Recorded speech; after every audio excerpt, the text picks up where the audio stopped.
সবাই কেমন আছেন? চলুন আজকে আমাদেরকে দেখায় আমরা বাড়িতে কিভাবে ফ্রাইড রাইস করি। ফ্রাইড রাইসের জন্য আমরা দেরাদুন রাইস নিয়ে নিয়েছি, স্ক্যাপার করে কুচিয়ে নিয়েছি গাজর, আর এদিকে নিয়ে নিয়েছি দেখুন কিশমিশ আর মটরশুঁটি, কাঁচা মটরশুঁটি নিয়েছি, দারচিনি, এলাচ, লবঙ্গ, তেজপাতা, জয়িত্রী, জায়ফল, সাদা তেল, চিনি আর নুন। আমার 500 মতন চাল আছে, সেই অনুযায়ী আমি নিয়ে নিয়েছি। আপনারা যেভাবে যতটা চাল নেবেন সেই অনুযায়ী আপনারা দেবেন। আমি সব মশলাগুলো ভেজে নেব। এই যে আমার ভাজা হয়ে গেছে, এগুলো আমি তুলে পরে মিক্সিতে গুঁড়িয়ে নেব। এই আমার মশলাগুলো মিক্সিতে গোড়ানো হয়ে গেছে। এই যে কুকার আমি বসিয়ে দিয়েছি, কুকার গরম করতে দিয়েছি, এরপর তেলটা দেবো। এইদিকে গরম জল করতে দিয়ে দিয়েছি। এই যে আমি সাদা তেলটা দিয়ে দিলাম, সাথে আমি 2 চামচ ঘি দিয়ে দিচ্ছি।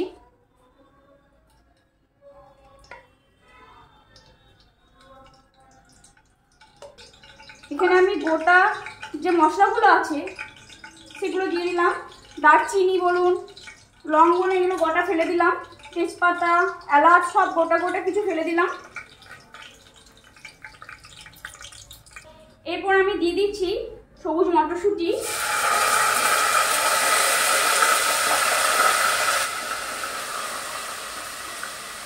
কুচনো গাজর,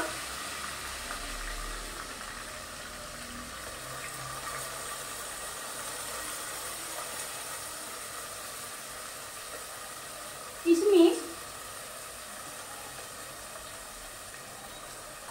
এবার আমি নাড়াচাড়া করবো। এখন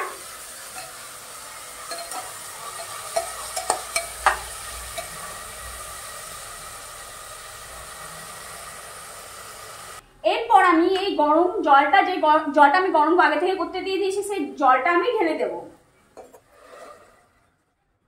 এরপর আমি দিয়ে দিচ্ছি চালটা। আমরা কুকারেই করি, সবাই অনেকে আছে যারা আলাদা আলাদা করে চাল সেদ্ধ করে, ফুলকপি বা মটরশুঁটি সব আলাদা আলাদা করে ভেজে পরে মিশায়, কিন্তু আমরা বাড়িতে এইভাবে শর্টের মধ্যেই করি। আর সেটা খুব গোটা গোটা করে চালটা নেবে, খুব সুন্দর হয় খেতে। আমার চাল দেওয়া হয়ে গেছে।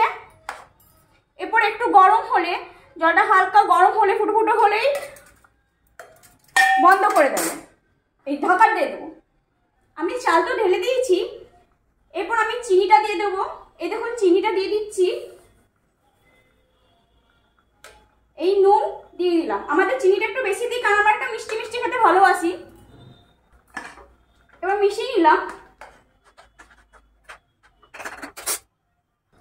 সবই দেওয়া হয়ে গেছে। এরপর আমার যে পেছানো মশলাটা ছিল সেটা আমি দিয়ে দিলাম।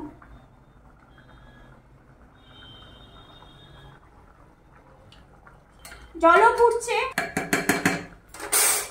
এরপর আমি প্রেসারের ঢাকাটা দিয়ে দেবো।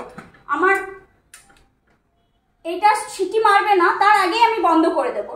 হয়ে গেলে আপনাদেরকে দেখাবো কিরকম হয়েছে। এই দেখুন আমি কুকারটা খুলছি। ফ্রাইড রাইস আমার মোটামুটি রেডি হয়ে গেছে। দেখুন একদম ঝুরঝুরে হয়েছে চালগুলো।